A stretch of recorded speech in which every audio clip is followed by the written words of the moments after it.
Okay, so this is part 2 of my vlog about which I talk about my CELTA experiences, which may or may not be useful for anyone else out there considering doing a CELTA or whatever. Yeah, if you made it through part 1, you know I have a tendency to ramble and go off on digressions, but I'm gonna try and get through this and kind of talk about the experience. So right from the second day, I was teaching. Now, the way they do this, they have, I think each CELTA has a maximum number of students in it. Excuse me. So they think there were 12 people on the course total, maybe 14. But it's a small number, and then there are 2 tutors. And they divide you up into 2 groups. And they have students come in. Now the students are real English language learners. And my understanding is the way that they do this is it's a free lesson for the students, but they have to pay a deposit before they do it. So they pay a deposit, and then if they miss any lessons, then they don't get their deposit back. Because if they miss any of the lessons, then they're kind of screwing up the whole CELTA framework. Because you need kind of full classes to kind of keep this going, they run CELTAs all over the world, and they run them here in Vietnam, where I'm currently living. And in Vietnam, there are plenty of people who don't speak English. It's no problem. In Melbourne, there are plenty of people who don't speak English as well, because there are tons of international students, lots of people on working holidays, migrants, etc. I guess basically anywhere in the world you can find people who don't speak English. It's a globalized world nowadays. So anyways, they divided them up into 2 groups, elementary group and kind of a more advanced group. I think. Maybe it was a pre-intermediate and upper intermediate. It was some sort of low and high division. And this wasn't intentional, I'm sure, but what ended up happening is there tended to be mostly kind of Asians, like Japanese, Korean people in the lower group, and tended to be mostly Europeans, kind of Italian and Spanish people in the higher groups. For whatever reason. Actually, I got into an interesting conversation with my tutor about this, who was saying that the Europeans tend to kind of be more outgoing than the Asians. That's a stereotype, isn't it? That's what she told me. I'm sure, and the theory being that outgoingness helps learn languages. I'm sure, of course, Spanish and Italians have a huge advantage because the languages are so similar to English, relatively speaking, than like a Japanese person. Anyways, I forgot to mention this, but I should talk about the other participants in the course. Without giving away any personal information about other people, the ages were all over. So I was 32 at the time I was doing this. And kind of, because I was in a university setting, I was a little bit sensitive about being 32. I kind of thought of myself as an old man. But there were people on the CELTA who were much older than me at the time, people in their 40s and 50s who were doing this. And I think that's probably pretty standard on any kind of CELTA course. People are doing this as kind of often a change in career. People who are in their 40s and 50s, I think a lot of them had kind of a background in education in some sense, but were making a shift. For example, there's a woman who had been teaching elementary education but wanted to make a shift into ESL. She was in her mid-50s. But then I think there was another woman in her mid-50s who just, whatever she was doing for a career, she wanted to kind of change. So a lot of people do CELTAs as a change in career. They tend to be somewhat older. There are also people younger than me, people who were kind of in their early 20s and wanted to go backpacking and wanted a CELTA before they did it. By the way, if I had to live my life over again, sorry, I'm going on another digression here, but the smart way to do this, in retrospect, is get a CELTA before you start teaching English. You can find jobs like I did in Japan where you don't need a CELTA, but that's a mistake. If you get a job where they don't require any qualifications, that job is not going to develop you, generally speaking. Now, it's a bit of a catch-22 here, because the reason a lot of us get into teaching English is because we don't know what else we're doing with our lives, and we think, I'll just teach English for a couple of years, and then I'll go on to become a famous writer or something like that. And so I wasn't actively looking to get qualifications when I was that age, like a lot of English teachers aren't when they're in their early 20s. But problem is you can end up spending years teaching English without really intending to do so. The years just kind of get away from you. And in retrospect, if I could go back and give any advice to my younger self, it would be just like, whatever you're doing, whether you think it's long-term or whether you think it's temporary, just do it the best that you can.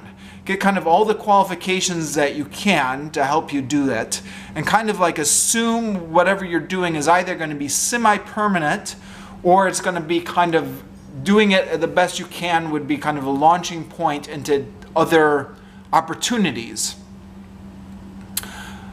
Unfortunately, I didn't have that growth mindset when I was 23. But boy, I'm going off on a tangent here, aren't I? Okay, anyways, if you're going to be smart about it, what you want to do is get the CELTA first. Then what you want to do is spend a few years at a language school that has high standards, kind of something that's where you're going to get evaluated regularly and get kind of regular feedback on your teaching, probably in a CELTA framework. Then you want to do the Delta, and then you want to do a master's degree after the Delta. I've totally screwed this up by doing everything in the wrong order, by spending most of my 20s teaching English in schools that didn't require qualifications, then doing the master's degree, then doing the CELTA. Now I'm getting ready to do the Delta. Don't do it the way I did it. Sorry, that was a long digression.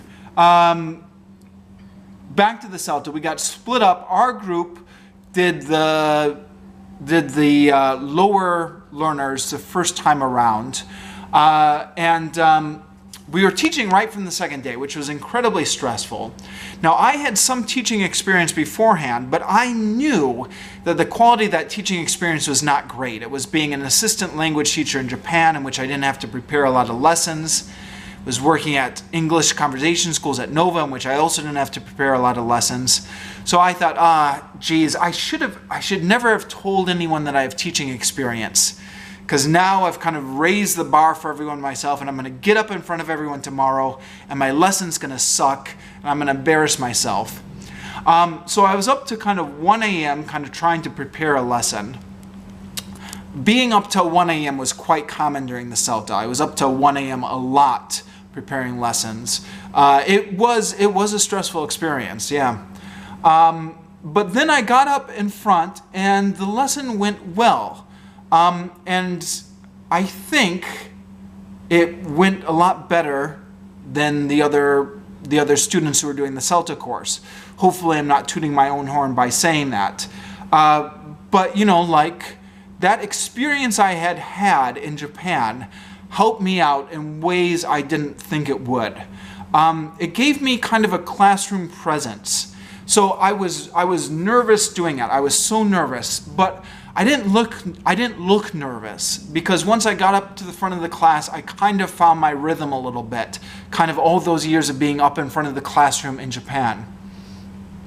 I also had a background in grammar that helped me out a lot. Again, kind of all those years in Japan, even though I wasn't planning my own lessons so much, I was still in a context where I was having to explain English grammar to students who didn't know it.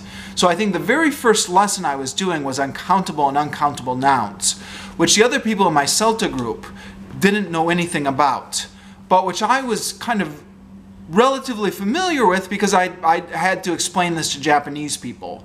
Now, I didn't, you know, I've been using textbooks to help me in Japan. I didn't kind of make it all up myself, but I was familiar with how textbooks separated countable and uncountable nouns, the quantifiers used for that, all that type of stuff.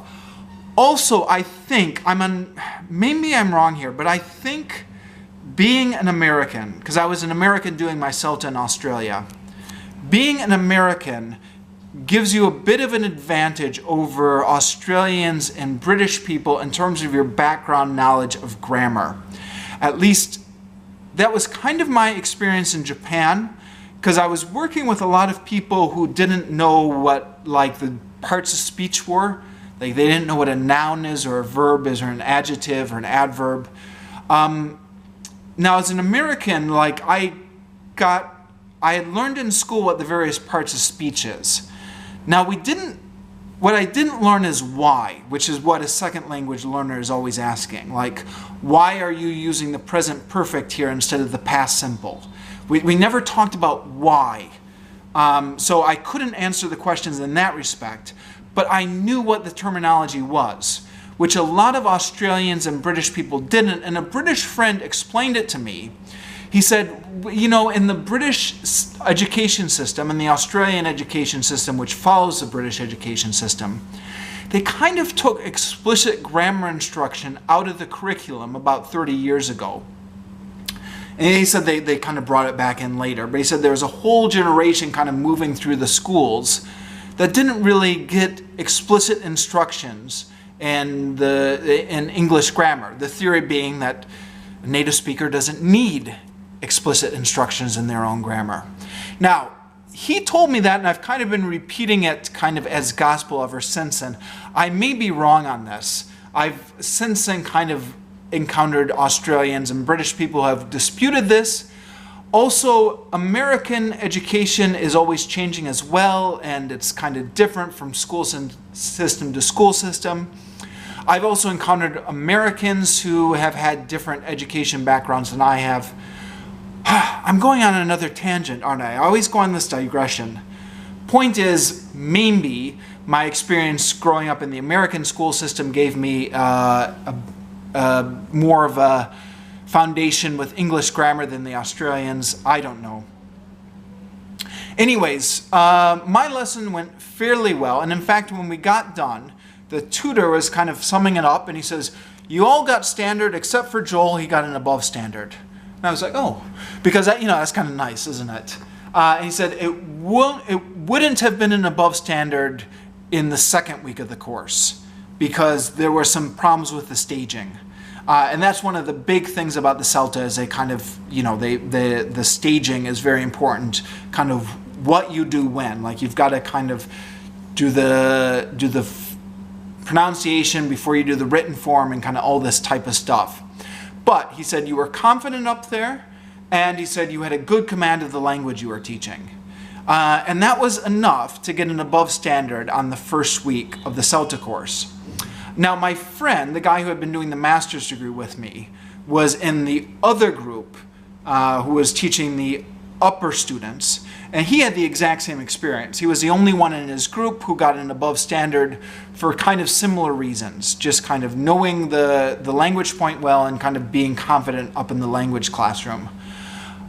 Throughout the course, both me and him got mostly above standards, although the level of challenge did increase. At one point, the course tutor met with me. The course tutor meets with everyone to kind of see how things were going, and she says, "This is quite typical for people of your background, people who have been teaching English in Japan. You're good at talking with the students, and you're kind of friendly in the classroom, and you've got a good classroom presence, but you don't know anything about the staging." So she said, it's enough to get you above standard on the first couple weeks of the course, but now we expect you to have more confidence in the staging, know what you're doing more. So she says the challenge level is kicking up now. And indeed it did. Kind of about the second week in the course, I stopped getting above standards briefly. Although the last few lessons I got above standards again. To kind of jump ahead in the chronology here, I ended up getting a CELTA Pass A finishing, which is apparently quite rare. The CELTA tutor kind of warned me at the beginning. She said, "Don't expect to get a CELTA Pass A, nobody gets it." And I've kind of, in my experience kind of teaching here in Vietnam, very few of my colleagues have gotten kind of above a CELTA Pass. So I was happy with that. Now again, I had a huge advantage. I mean, I was doing a master's course at the time. although that really didn't transfer in the CELTA too much because the master's course was completely theoretical. But I had been teaching English for 8 years. Now, I've been teaching English for 8 years in kind of schools that had low standards, situations that had low standards. But you pick up all these things without noticing it. You pick up how to grade your language effectively with learners, kind of being comfortable in front of the classroom, kind of making worksheets and stuff like that. So I did have kind of a huge advantage over my classmates, which I tried not to let it get to my head. And I was always kind of worried, okay, this lesson went well, but next lesson is going to be a disaster. But you know, it's good. It's good to always be worried about that because, you know, that keeps you on your toes. And I put a lot of work into the CELTA. I was up till 1 a.m. routinely preparing lessons. Stressful, the CELTA. And so you have to do like 9 assessed teaching practices over a month. The way it usually works is they split you up. So you've kind of got 1 day off, 1 day on. So like there were, I think, 6 of us in each teaching group. 3 people would teach on 1 day, and the rest of us would observe.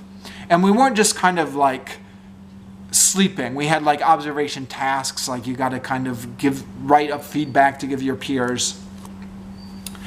And then the next day you were teaching. And I guess if you were smart about it, you'd probably want to kind of work equally on each night. But I think what I usually did, just because I'm such a horrible procrastinator, is the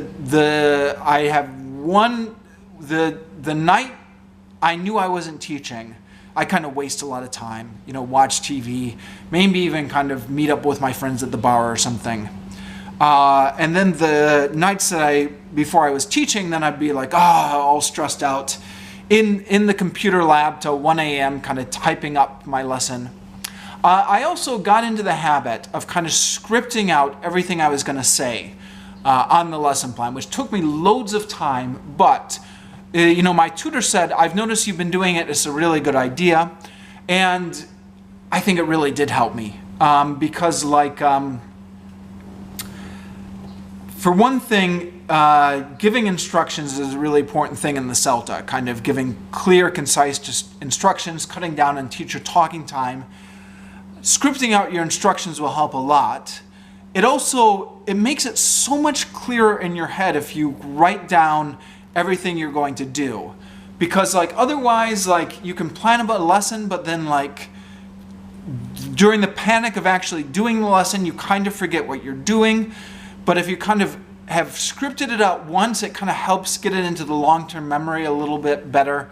You don't need to refer to your lesson plan quite as much while you're doing it. Yeah, so what else do I want to talk about? There were, I think, 4 assignments kind of over the course of that 1 month as well. The first one we all had to redo. I don't even remember what it was, but like the CELTA tutor's like, she did say, okay, it's quite normal to have to redo them. But like, these are the standards you have to meet. So like, yeah, it's one of these things, the CELTA, like, even though my professor did tell me it's for backpackers who want to keep traveling, and you know, it's not kind of well respected in academic circles, as kind of a teaching course, they do kind of have high standards. And I think people rarely fail the CELTA, although some people do. But like, you do really just have to kick it up in order to kind of pass it. It's not uncommon, apparently, for people to drop out of the CELTA. They just say, oh, this is more stress than it's worth. Nobody in my CELTA dropped out, but I've talked to people here at my job in Vietnam. Somebody actually was doing a CELTA with a lawyer, right? A former lawyer, somebody who was changing careers. And the guy dropped out, which surprised everyone because they were like, well, you know, if you can handle law school, surely you can handle the CELTA. I think he could have handled it maybe, but like it just wasn't, he was trying to get into ESL because he was sick of being stressed out in his law career, and just it reacted badly to the CELTA, all this stress. It is, you know, I was reading an article online. I forget what it was called. It was, I think, in the Guardian. It was something like, never become an ESL teacher. And it was saying, you know, you have to go through all these like intensive qualifications where they stress you out so much just to get paid peanuts at the end of it. And, you know, there's an element of truth to that. You get so stressed out during the CELTA. By all reports, you get so stressed out during the Delta. And, you know, at the end of that, you are not getting what a lawyer gets or what a doctor gets. Now, I guess in fairness, the CELTA is only 1 month. The Delta, for all the stress it's reported to be, and again, I'll talk about it more when I'm finished with it, is only about 2 months plus Module 3. But like, yeah, it is an incredibly stressful, kind of high standard thing. Sorry, I'm going off on another tangent. The point is there are 4 assignments due during the thing. You have to do 9 assessed teaching practice. We also you're required to watch a certain amount of teaching. So like some of that, the very first day we watched our tutors teach. And we also did kind of, I think, a couple of video lessons where we watched people do lessons in the video. But then we also had to kind of go down to the university twice to watch people teach. The university was teaching English as a second language. So we had to wake up like really early in the morning, drive down to this university. We carpooled. First one we watched, I just remember being really tired and wishing I had a coffee. And I remember at the end of it, the woman said to us, "Are you doing the CELTA?" And she said, "Oh boy, the CELTA is so stressful." And she said, "You know, how are you finding it?" And we're like, "So far, so good." She's like, "Just wait till week 3. She's like, "Expect somebody's going to break down in tears at week 3. Somebody's going to drop out. It's just going to, the stress level is just going to increase." Then we had to watch another guy a couple weeks later. And I remember this guy so well because there was some problem in communication. He didn't get an email saying we were observing. And he was nice enough about it. He's like, "Oh, well, okay, yeah, come on, you can observe me." And his lesson was just terrible. And you could tell, I mean, it wasn't terrible. It was whatever. It kept the students happy. It wasn't like it was a complete train wreck, but you could tell he had not prepared anything. You could tell he was just going through the textbook and being like, "Okay, you do number 1, you do number 2. I could totally tell that he didn't understand the grammar point he was teaching. I could tell this because I've done the same thing myself in Japan, where he was just kind of reading the textbook explanation as he was getting his own head around it. He didn't elicit anything from the students. He just totally explained everything like you're taught not to do in the CELTA. And he just kind of went through the textbook itself. And we finished that, and there were 3 of us in the room, and one of them was really upset. She's like, "That was terrible. I didn't learn anything." But that calmed me down a lot because I thought, all right, you know, because like up until then, we've been watching all these amazing teachers, and I was like, oh, geez, I'm nowhere near as amazing as these people. But then after watching that guy, I was like, you know what? I could do that.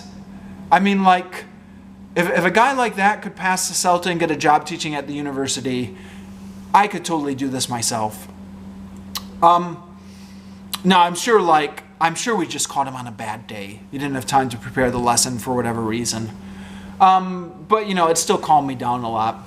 I've had occasion to remember that story because at my current school, we get asked to be observed by CELTA teachers. And I get observed by them regularly now, about kind of once every month or once every 2 months.